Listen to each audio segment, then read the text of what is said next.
No, for the people that don't know, if you're not scared of insects, you're gonna love it. You're exaggerating. There are insects everywhere. There's more insects here than over there.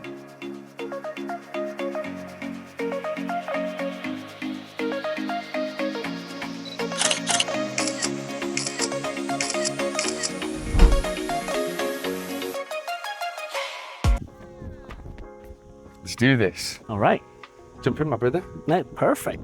Jump on, jump in, jump around. Where are you from? Nottingham, in the UK. Okay. And your family and everyone's there? Yeah, everyone's from Nottingham. Everyone's, there's only me that's here in Spain. And now, how long have you been in Spain? So I moved to Mallorca just to work seasons basically with my friends. My friends were going there. Okay, what were you working at then? I just started barbering. Okay. But then like literally just started. And I moved over there and I just went to work for a bar crawl company. I just went there, I got there and I had 1 week of wages. My mum paid for my flights for me to get there. So I just had to go and get any job, you know? Yeah. I ended up getting a job on a bar crawl for the first year, which was good. It opened the door for me. Okay. But then after that, once I first got there, everyone was like, so it's a normal conversation, you know, what do you take back home? And I was saying I was a barber and everyone was asking me like, did you bring your equipment? Yeah. And I was like, well, no.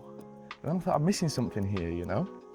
So then the second year I went back and I just took all of my barbering equipment with me. And that's when it changed a little bit. This is when it all started to change a little bit because all the guys that I was working with on the bar crawl, they were then coming to me for haircuts. You're now currently running Uppercuts. Uh-huh. Did you ever consider opening another location? So yes and no. We tried it here. Yep. We did another location here inside a boxing gym. Yep. But again, back to Marbella being seasonal, I find it's very tough to scale business here. Yep. And I find with barbering nowadays, it's very saturated. The industry is very saturated. I think it's most industries now. I think a lot of people are just doing a lot of things at the same time and it just becomes an overload every industry. Exactly. But what I found here in Marbella is people are quick to come, quick to go, you know? Yeah. So for myself, with my experience of opening a second shop here, I found it was more beneficial to focus on one shop and have this shop fully booked than spread the work between two shops within a 5-kilometer radius, you know? Yeah. It doesn't mean that I wouldn't want to open other businesses elsewhere in the world. Yeah, but it's easier said than done as well. It's very easier said than done. Why do you think you're fully booked and some places aren't? I'd say it's my consistency. I show up. Yeah? I show up. I believe that in Spain, as long as you're willing to show up, you can outwork everybody else that's here. It's the same in real estate. As one of the smaller parts in real estate, what makes people better than the rest, it's one simple thing. It's replying. Yes. It's responding. Responding. I'm not joking. An email could take to another real estate agent up to 2-3 days. Yeah. And you know, 2-3 days is a long time. Your barbers was the first barber that made me realize that I actually really enjoy my haircut. Oh yeah? Yeah. So before, I used to always, okay, I need a haircut. Where can I get one? Yeah. Where can I book myself in? Stopping at the closest Yeah, shop. and I'm not saying they were bad, because there were some amazing people out there and good barbers. But then I came across yours and I was like, oh wow. Like, it's like a social club. You have a great time and you feel comfortable when you're there. Exactly. But one of the main things that I found out comparing to some of them is that balance between you feel comfortable and the hygiene, and also they know what they're doing. So this is what I say to a lot of like my friends and people that say to me, how did you come up with the dynamic of this shop? And I say I'm the most professional, unprofessional person that you're gonna meet. That is literally me. No, but it's the best way, you know. I understand the service that I have to give. Yeah. I understand the environment that the service has to be given in. But around that, I want you to come in and have fun. I don't want it to feel too serious, but also we have very serious people coming to the shop. So I don't want them to feel that we're not going to give the correct service as well. Again, finding that balance, right? Exactly. And there's a difference from real estate and the barbers is that you guys need some sort of training to be able to cut hair. You can't just sit there and cut. While currently the problem they're trying to fix in Spain is that you don't need a license to be a real estate broker. That to me is crazy. Which is crazy. That to me is actually crazy. So and a lot of people call it, what happens it becomes a wild, wild west. Yes. Because everyone sees some money, transaction, anyone wants to do it, anyone can do it. So there's just a lot of people who have no idea or trying to learn or trying to get along with no support, no help, no background. And it makes it so difficult. Do you also think that the lifestyle plays a big part on how people think here? 100%. So like my agency, we're open to talk about it. Charlie and Ashley, like working with them every day, it doesn't feel like working because you know, we're bouncing ideas, we're talking, they're very open for things, and obviously they do half the magic by So if you're within a business that's keeping the standard high, you don't have room for your motivation to be low. Yeah. You know, you go in, you're around your team and you're like, right, let's go. But a good boss, like you said, boss, we can even call it leader. It's a leader, it's always a leader. Well, that plays a big part as well. It's always a leader because I find nobody's the boss without the team. Yeah. So you need a leader. You don't need somebody to come in and tell you what to do. We know what to do. You need somebody to lead by the example of what they expect. Now, let's talk a little bit about Spain. Spain. Yeah. Where are you living? So I live just outside of, well, it's Guadalmina, so. Okay, Guadalmina is lovely though. I love Guadalmina. Atalaya Guadalmina is love Guadalmina. So nice. I mean, the streets. The whole energy of the whole area. Yeah. You've got everything that you need there. What's your favorite place around there to go to grab a coffee or drink? So there's a little bar up there and it's called La Cantina. La Cantina? They've got Los Amigos at the side of it. Okay. And it's actually a client of mine and a friend of mine called Max that owns this place. It's him and his brother and his father. I think it's like a family business, but I don't know what these guys do. But if you go past there on any day, Tuesday afternoon, for example, it's like they're having the biggest party of the year. What about restaurants on the beach? Restaurants on the beach. Any around there? Oh, so you've got to go into San Pedro. Okay. We went yesterday to Playa Nini.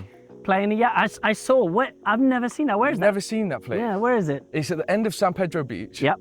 And it's, on their social media, they make it look super nice. Yeah. And it is super nice. I mean, your photo was very nice. Yeah. But you know, when you go there, you don't actually, it doesn't punch you in the face. Yeah. But then once you sit down, like the staff are amazing, the food's incredible. Plays a massive part as well. And the location's just really nice. So when me and Patricia went the first time, we sat inside.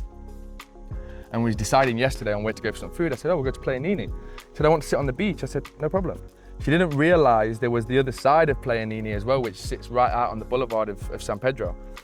I swear, you go early evening, you've got the sun going down, you've got the sound of the waves, the beach is not too busy, it's perfect. I love Playa Nini for my favorite beach location, I would say. Okay. Yeah, no, San Pedro is just lovely as well. If you didn't live in Guadalmina, where would you want to live and why? Ooh, good question. It's something I've not really thought about, you know, because, so since I've been here, so my shop's in Puerto Banús. Yeah. So for myself, that's my central point where I would always have to get back to. Before I lived up in Los Naranjos. Okay, yeah. That was very nice in the townhouses there. Yeah, but are we talking about Los Naranjos, the one off the Dama de Noche? Exactly, exactly. I grew up half there. Yeah? Yeah. So yeah, I do like that, but it's more just for the convenience, you know? You're close to everything. But for me, I like to live a quiet life, so Guadalmina for me is actually perfect. It is, it's super. Honestly, I lived there and then I moved down to El Paraiso. Also very nice. A little bit more elegant touch side, but I didn't like the fact that I had to go down the motorway to come back. No. I wasted a lot of time doing this in the morning. I call that the junction of death. The Benavis turnaround is a junction of death. All my clients know it as that. I told them. Yeah. There is always going to be positives and negatives. When you're trying to sell somebody a property, you can't just say positive. Yeah. You have to be realistic. So if you are going to look at a property and it is going to be in a certain sort of area, here's the benefits. But there is a few little things that you have to take into consideration. Because the higher Guadalmina is so nice as well, and the houses are massive. Yeah. I think you get great value for villas there. I can tell you right now. Great value for villas up there, 100%. Exactly, but you have that little road, so you got to contemplate. Do you want size, lovely villa, lots of space, greenery, with a little bit of road time? Yeah, because I'm living in Marbella now. Okay, in Marbella Center? Yeah, and I've always lived on the outskirts. You know what? It's really enjoyable. Yeah. It's very different. I will in future move to more Marbella East because I want like garden, greenery, more space. So right now I'm enjoying it. Like it's super fun. I go outside. Yeah. I got like a million shops around me. There's just Spanish people, all the locals around me. Yeah, nice. So, and I'm like 7 minutes walk from Old Town. Again, not everyone knows about Old Town. Everyone comes in from Marbella thinking Puerto Banús and Andalusia. I think a lot of people forget that Marbella has this local side to it. But this is the one thing, sorry to interrupt you, this is one thing that's like a major thing for clients that are looking as well, because I get a lot of people's, so when people actually ask me where I live, I say Malaga. Okay. I don't actually say Marbella because Yeah. as soon as I say Marbella, people are like, "Ooh, Portobanos. Marbella." No, there's so many places for local people Yeah. here. So if you was to move to Marbella, if you was to move to the Costa del Sol, you've got all of these pockets of luxury, Yeah. but then you have all of these hidden gems Yeah. of local cuisine, local coffee shops, all Yeah. these different little spots that you can try out. So where you are now in Marbella Center, you have this luxury of actually Yeah. the traditional Spanish living with the shops also on your doorstep. It's you know? great. It's great. I have to say, I'm really enjoying it. Then let me test you quickly because you're saying all hidden gems. Let's check how much you've checked the coast. Okay. I'm gonna check if you've been to some places. Are you ready? Hit me. Have you ever been to Cabo Pino Port? Capapino Port. I love Capapino Port. Yeah. Yeah, I love Capapino Port. Again, I feel like it's an underrated area. Not everyone knows about it. Such an underrated area. It's so cute. Yeah, it's so cute. The Benavis Riverwalk. Oh, the Benavis River Walk. Yeah. Do you know what though? I've never actually done the river walk itself. You just did the first part where you jump in. I walk around it, I've ran up the mountains, I've ran everywhere else, but inside of the water. Oh, but it's so cool. So let me tell you why I've not been in there, because there's another little river walk that you can do. Okay. And it's only a shallow one, but I went up there and I walked with my dog. Okay. And I thought, great, let me just walk through the river. But then I realized that there's frogs, water spiders, snakes. Oh, it's not for me. Oh, It's not for me. the river is so good. For the people who don't know. No, for the people that don't know, if you're not scared of insects, you're gonna love it. You're exaggerating. There are insects everywhere. There's more insects here than over there. Yeah, that's why I'm cutting like this. And like It's like the lower part of Atalaya. No. Benavis is higher. It's in between. No, but honestly, like I walk up there a lot and I run around this area because you've got there's like a 4.4 kilometer walk that goes up and around it. But no, I was joking with you. The actual excursion itself looks amazing. You gotta do it. You gotta walk up. You gotta swim. You gotta jump over. It's like you're in between caves. Yes, I'm well up for that, but it's just the insects. I'm not like, I can do all the running, jumping, swimming, but if I get a spider near me, I'm finished. No. I'm finished, I'm sorry. You know, all these little places for me are like the beauty of actual Marbella itself, because you can go anywhere in the world and find luxury restaurants and bars, clubs, beach clubs. You can find all of these places anywhere, but the hidden nature of the Costa del Sol itself, there's so much, man. Like there's so much. 100%. What about Sierra Nevada? Sierra Nevada, yes. Have you been? Of course I've been to You Sierra say of Nevada. course, man. No, of course. No, because there's not so much wildlife and insects and stuff that can get me there. So Sierra Nevada, I love it. And for it to be like, what, 1.5, 2 hour drive? Yeah, two and a half. 2.5 hour drive from here. Like skiing in the morning and then relaxing on the beach in the afternoon. So I've had this joke with many of my clients. You can literally be having breakfast on the beach, go up and do an afternoon of skiing, and then go back for your dinner on the beach as well. One time I went up morning, we went skiing, and then we covered our car with snow. Yeah. By the time we got by Marbella, it was full of snow, and everybody was just looking at us. Yeah, it's crazy. It's crazy that you have the accessibility to be able to do that within a couple of hours of driving. Yeah, that is actually crazy. Again, it's just another benefit of living on the Costa del Sol. No, but there are some crazy. I mean, even Tarifa. Yeah. Have you been? Tarifa, of course. Tarifa, Punta Paloma, Bologna Beach. I mean, top 10 beaches probably around the world. Not Europe, but probably arguably Europe. No, I would say that it's the most undiscovered part of I'd say Europe. And like you said, it's so local. Also, I went to school here, so I went to Aloha in Indonesia, and it was I had such a good time.